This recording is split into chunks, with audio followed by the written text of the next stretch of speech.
3-pointers. And that just leaves David Ochoa and Rob Vaughan on 31, still in with a shout for getting to that 37 magic mark.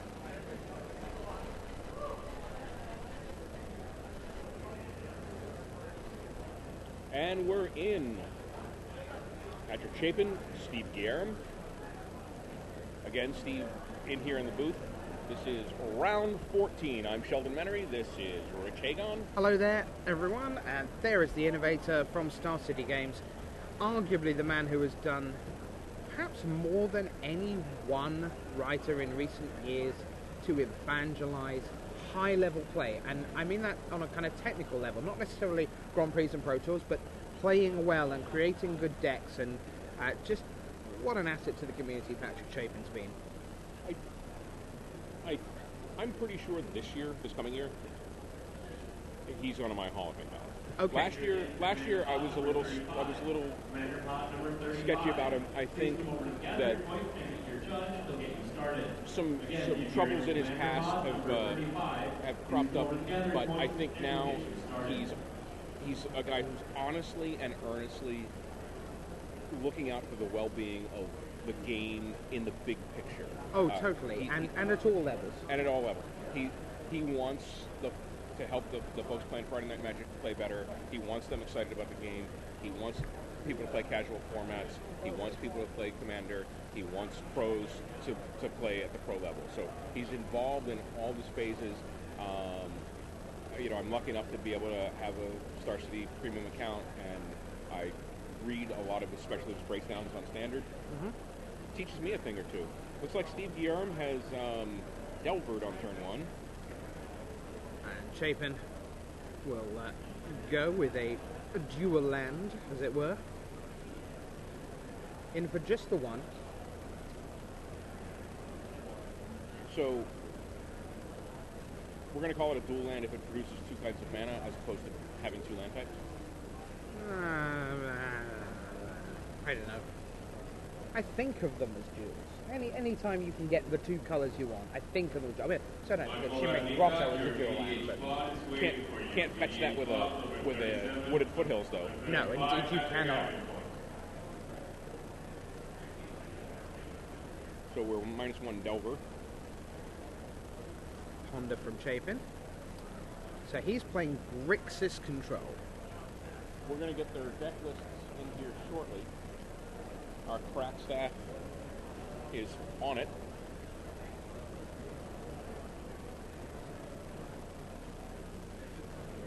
So Steve Guillerm, Patrick Chapin. We know that for that match. We know that Guillerm is playing Delver Mage. We know Chapin is playing Grixis. Again, standard winner box number 25. So Chapin now has 4 colours available to him. He has red, green, black, and blue. And Guillerm, the classic turn 3 no play, which in this deck generally means there is a play, and it's an end of turn Midnight Haunting. There's Chapin. Probably running the numbers on if that haunting is there or not. There's Pristine Talisman. Thank you to Michael Lopez of the judge staff for bringing us those judge lists. Marco Garnica. One of which is visible. One of which legible. Let's just say that Pat Chapin doesn't have the penmanship of Louis Scott Barnes. No. Combo cards. There's a lot of ink on that sheet. That's probably not going to scale. Pat might be one of the few folks in the field playing Olivia Voldaren. Mm-hmm. A couple of Whip players main deck. Okay. Certainly Forbidden Alchemy. Curse. Number of kill spells. 2. And a main deck Storm. Really? Quite an interesting brew. He's got 2 Death's Hold curses in his main deck. A couple of Rash Bombs. Do me a favor and have no lands until the. That's the 3 Pristine Talisman. And a Batter Skull. Okay. So Olivia, 1 and a red, gets to deal 1 damage to another target creature. That creature becomes a vampire, in addition to its other creature types. and you get to put a +1/+1 counter on Olivia. You get 5 mana, 3 black, gain control of the target vampire, for as long as you control Olivia, who kicks off as a 3/3. Very popular Commander General. Oh, yeah, I can imagine. When the set was released. Is Commander largely a 3-color general format? Largely. Okay, but there are a number of some twos, niche 2s. And then some, and a fair number of pretty good 1s. All right, okay. Have a chance to chat more about that, I'm sure, as the season progresses. Right now we're looking at this, what might be a winner in. You never quite know how the math's going to shake out, but the winner here will feel they're a huge step closer to knockout play. And once again, Pat Chapin doing a good job of keeping the cards that he's looking at from the top of his library separate from the cards in his hand. See a Liliana Veil going away. He's playing 2 of those in deck. Okay. Looks like he's got his Singleton Inferno Titan in hand right now. Also, looks like he's struggling for mana. There's Midnight Haunting from Guillerm. Galliano and Eric Plum. Your winner box event is waiting for you. Giovanni Alberti, Chris Galliano, Eric Plum. Your winner box tournament is waiting for you. Well, just the Conley Woods is going to get into the red zone again. Yeah, they seem to be very prevalent at the feature match table, and a real one as well. Although not this round, because I already see Paolo walking away, so as anticipated, Conley Woods is in your top 8. Conley and Paolo. +6, that sounds like a pretty great top 8. +6 sounds like a pretty great top 8.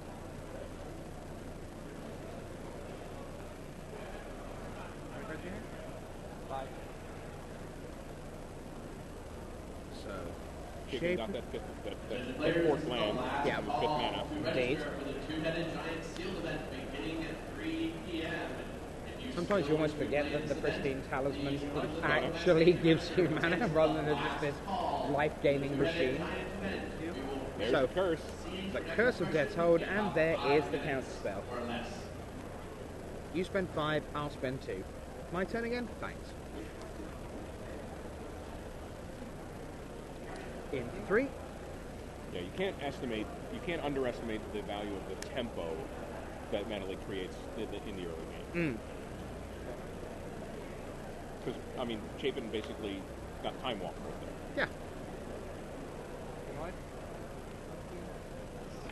Just picking the life back up.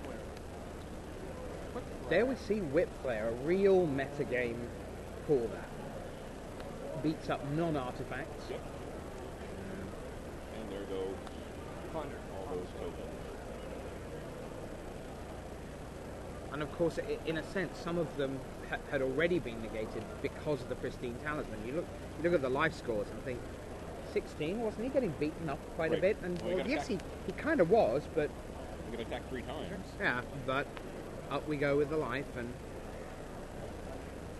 it's a really big deal, that Pristine Talisman.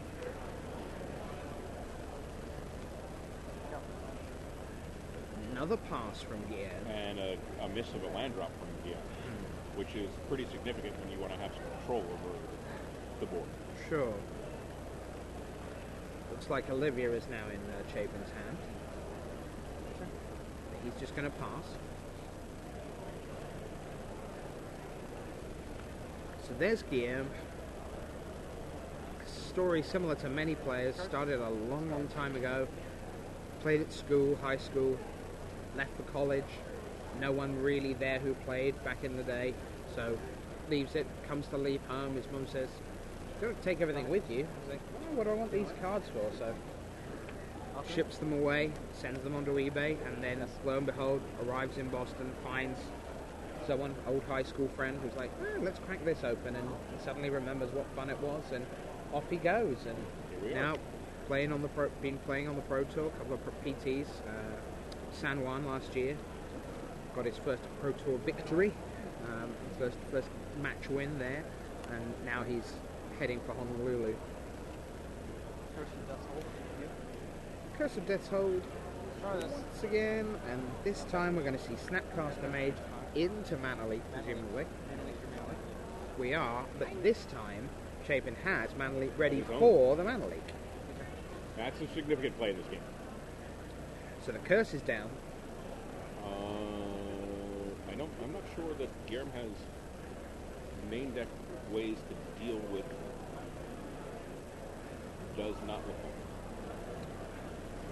like. On the Vapor Snag, Gut Shot, Midnight Haunting, Adaxian Pro, Mana Leak, Geist, Snapcaster. And GUILLERM has already scooped. There you go. That'll be why.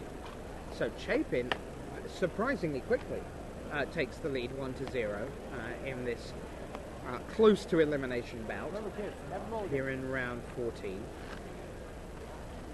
We were talking to him off air yesterday just about his win percentages in the various formats and how standard is just historically over the standard. Standard was his number one, right? Yes. So speaking of talking about while we're sideboarding, at Worlds I was standing around talking with Bob Marr, Worth, Wolpert, Stephen O'Mahony Schwartz, and they were asking the other guys were asking Worth some questions about flip cards and whatnot, and we started talking about draft, and Worth said, we got on the Rochester draft. Okay. And Worth said, that was Rochester draft, that was my format. I finished 3rd, 9th, 16th at Pro Tours. Wow. And there was a bit of a pause, and Steve said, first, second. Oh boy. Oh dear. Steve O'Mahony Schwartz off the top rope. Dagger. Draft number 25. 3rd, 9, 16. First. Please forward together. Point. Find your No, but Patrick was saying that his Again, that's draft number 25. percentage record for standard is off the charts, kind of around about 80%. 80-something%. Over 4 years. Yes. And that compares to sort of 66% as the benchmark for the absolute top pros in overall career wins at PT level. So, pretty extraordinary stuff. Well, he's a guy that I think thinks about Magic a lot. I mean, he For sure. doesn't necessarily just spend time immersed in it, but he thinks about thinking about it. So I mean that's sort of a true intellectualism. Okay. That there's thought processes about how he thinks going Sure. on in there. The way to think about Right. the game. Yeah. I think one of his greatest strengths is it's not just for show. When he writes about new sets, and he writes these tremendous articles that are about, here are ways in which card Y, which does not look very good, may be useful in these 17 formats. Right. And, basically, whereas most people are saying, that could be good for propping up tables or mopping up a can of Diet Coke when it spills. He's like, there is a scenario where on turn 5 on the draw in Standard, if you are playing the self-milling deck, where I can imagine wanting 1 or 2 of these in a deck, assuming the format was slow enough. And he's gone to that length. And the thing is, although ultimately enough of those things won't be true for that card to actually do that job, the fact that he has gone down all those mental avenues to find those scenarios mean that when Rune Chandra's Pike sits in a folder unloved and unwarranted, when someone comes up with Invisible Stalker, Patrick Chapin, and it wasn't Patrick Chapin in this particular case, but Patrick Chapin is like, well, of course, obviously what works for that? Rune Chandra's Pike, because here's the scenario where the 1/1 unlockable needs to be fat, and here's the way to make it fat, and the best way to make it fat is in this bit of deck. And make it fatter by protecting it. Yeah. That's the beauty. Yeah, Josh Utter-Layton said that Rune Chandra's Pike had gotten a lot of play online. Yeah. David Bryant and Carlos Medina. David Bryant. So, and perfect Carlos information for Steve GM to start the second game. Sees a Curse of Death's Hold, Forbidden Alchemy, Liliana of the Veil, a Ponder, and 3 land, which is a perfectly acceptable hand for Chapin. You see, I'm just jotting it all down. I'm glad to say that every player we've had on camera, when they've probed, has written every card. John Finkel wouldn't write that. Who? Yeah. Of course, we speak of John Finkel in Chuck Norris-like tones. There's a website for that.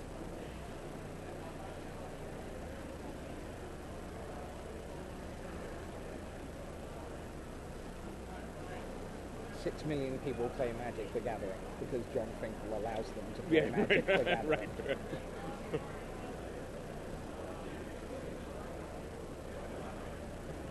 So there's Ponder. Another land. And there's our Delver.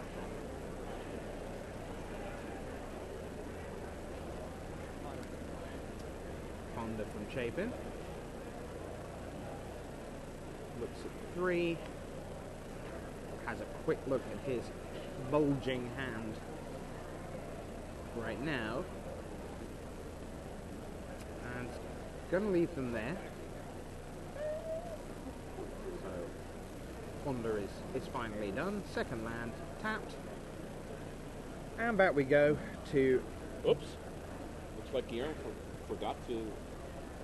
Oh, he just drew? He just drew. Ew. Mental misstep. Mental? Not necessarily what he drew.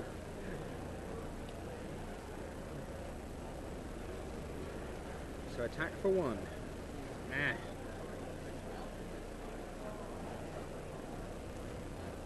Is it possible you already knew what was on top of his library? The two-headed giant event. Again, Yeah, he'd pondered. Had he pondered the Yeah. previous turn? Okay. So, not a mistake. The two-headed giant We event, 3 unmistake. o'clock. The seating for that is being Mental posted. step. Mental step. Pristine Talisman from Chapin. What kind of crazy fake out play might it be if he actually did have an instant on top of there? A bad one. Chose not to reveal it. What just wants to keep the pressure light, just to keep Well, Chapin interested at 1-1 rather than 3-2. And Patriot Chapin doesn't know that he's about to run into a mana leak. sure. That feels like one of Patrick Chapin's set reviews where he goes, "There's a scenario where." Right. So now we have Invisible Stalker as well for Guillaume.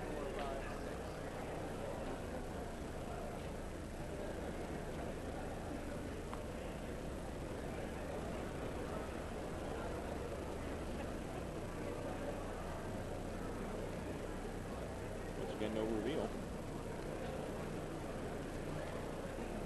So it'll be 2, but with Pristine Talisman. That's halved in efficiency.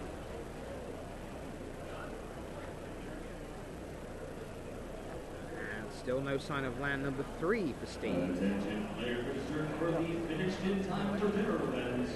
So he passes. Draft 2 have been posted on the sideboard.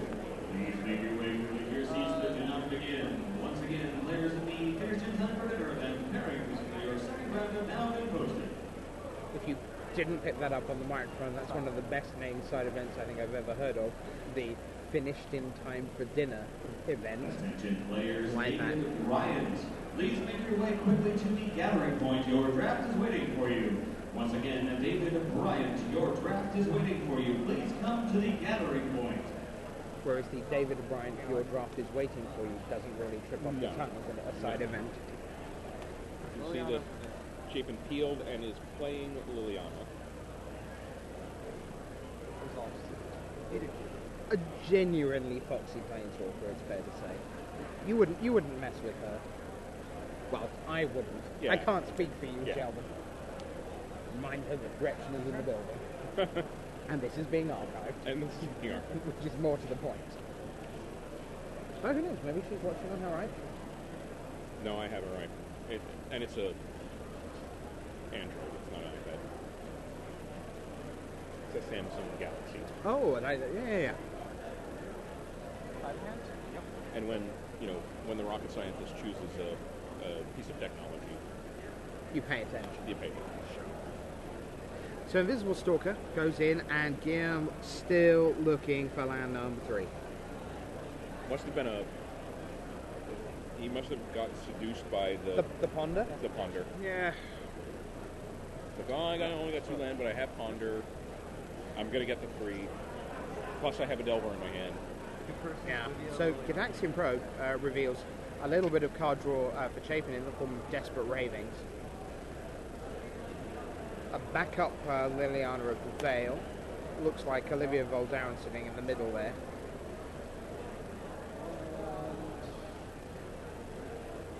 Curse.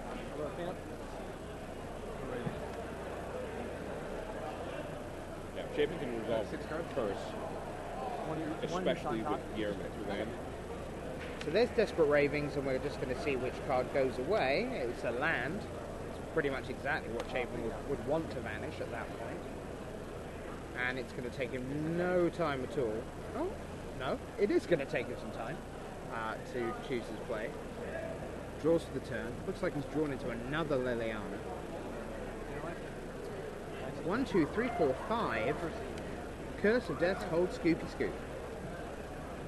Steve in trouble again. Sorry, He has 2 Oblivion Ring, which will most certainly have come in. He's going to pass with his just 2 land. Got to say, this is looking like to join Paolo Vita Dama de Rosa and Conley Woods in the top 8, potentially, on 36 points with 37 ready to go.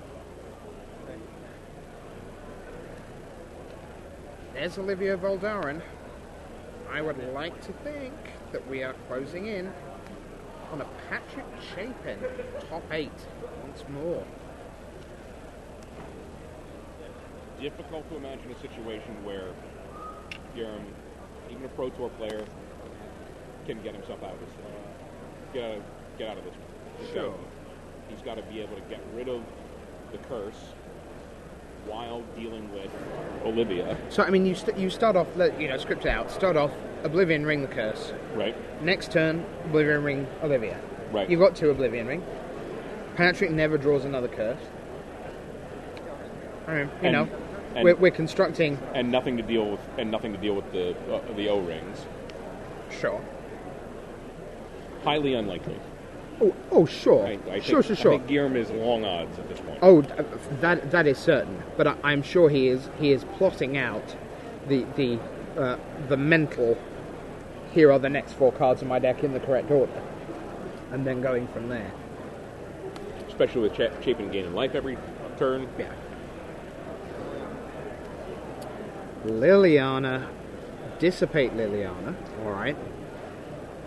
Chapin still has mana, that's the trouble. He's still got another 4. He's just going to run out another one. Looks like he is. Yeah. How about this one? Well, you're not countering that, are you? Indeed, he is not. Both players discard. Liliana goes to 4. You just can't sit on 2 land for turn after turn against a control deck. Against any deck. And any deck at this level. Yeah. In the 33-point bracket. Totally, it would be shaping up nicely. The fact that we've got the Grixis control deck as well as Conley's concoction. Traitor Ramp, indeed. And you've got one of the great masters playing the deck that's the deck to beat. You have Paolo playing Delver Mage, much as he played Fairies and much as he played Core Blade. It's the best. I'll play the best. I'll play it better than everyone else. There's the O-ring we were talking about. Which of these 3 utterly beating you about the face cards would you like to O-ring? It's Liliana. Okay. I guess he does that first on the basis that he has to deal with Curse of Death's Hold, but Curse of Death's Hold will still be there exactly as it is in any order, whereas Liliana is doing bad things to him right now. But the only creature he can bring out with the curse in play is the Geist. Yeah, he can't basically. Oh, hello. Second Curse of Death's Hold. You can play. Yeah, that your play almost looked like a handshake. I'm leaving my hand out here so you can shake it, because I think this match is over. Yep. Steve Guillerm doing the mat.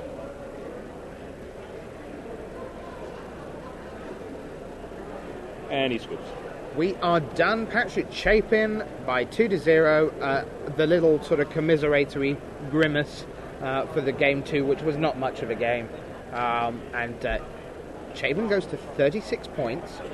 Steve Guillerm, we're not certain is out. Again, we remind you, there could be some 36s getting in. You might yet